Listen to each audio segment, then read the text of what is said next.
BJP chief Purandeswari మాట్లాడుతున్నారు. ఇప్పుడు ఆ లైవ్ చూద్దాం. జనసేన కూడా మాతో ఎక్కడ తెగతెంపులు చేసుకున్నామని చెప్పి ఎక్కడా చెప్పలేదు కనుక మాతో పొత్తులో ఉన్నారు. ఈ రెండు పార్టీలు పొత్తులో ఉంటే ఇంకా దానికి మించినటువంటి పొత్తులు అంటారా మా కేంద్ర నాయకత్వం దాని మీద నిర్ణయం చేస్తారు. అయితే ఖచ్చితంగా భారతీయ జనతా పార్టీ యొక్క పొత్తు 5 కోట్ల ఆంధ్ర ప్రజలతోటి ఉన్నది అని చెప్పి మీ ద్వారా ప్రజలందరికీ కూడా మేము తెలియజేస్తాం.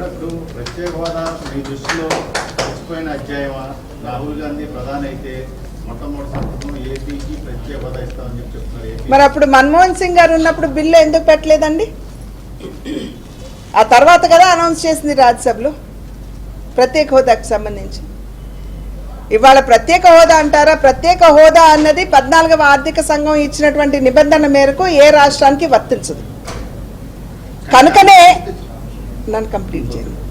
కనుకనే కేంద్ర ప్రభుత్వం ప్రత్యేక హోదా అన్న పదం వాడలేము కానీ ప్రత్యేక హోదా కింద వచ్చేటువంటి అన్ని లాభాలు కూడా ప్రత్యేక ప్యాకేజ్ మాధ్యమంగా మీకు అందిస్తామని అప్పుడు ప్రభుత్వానికి తెలియజేసింది. మరి అప్పుడు ముఖ్యమంత్రి గారు కూడా స్వాగతించారు. వారు కూడా అద్భుతం అని చెప్పారు. వెంకయ్యనాయుడు గారిని తీసుకుని వచ్చి వారికి సన్మానాలు కూడా చేశారు. మరి దాని కింద లాభం పొందాలంటే హడ్కో ద్వారా నబార్డ్ ద్వారా మేము వనరులు సమకూరుస్తాము, మీరు ఎస్పీవి స్పెషల్ పర్పస్ వెహికల్స్ ఏవైతే ఉంటాయో వాటిని సమకూర్చండి అని చెప్పి కేంద్ర ప్రభుత్వం చెప్పడం జరిగింది. అది అంతకు ముందున్నటువంటి ప్రభుత్వం కావచ్చు, ఇప్పుడున్నటువంటి ప్రభుత్వం కావచ్చు, స్పెషల్ పర్పస్ వెహికల్స్ మీద వాళ్ళకి అసలు దృష్టే లేదు. అంటే అసలు ఆంధ్ర రాష్ట్ర అభివృద్ధి మీద వారికి అసలు నిబద్ధత ఉన్నదా అనేటువంటి అనుమానం మాకైతే వస్తుంది. మేమైతే దానికి కట్టుబడి ప్రత్యేక ప్యాకేజ్కి మేము కట్టుబడి ఉన్నాం. ఎలా ఇస్తారో మీరు వారిని అడగండి. అదే మీరు వారిని అడగండి ఎలా ఇస్తారని. మేము ఇవ్వాల్సినటువంటి మేము చెప్పాల్సినటువంటి సమాధానం మేము చెప్పాం కదా, ఎలా ఇస్తారు మీరు వారిని అడగండి.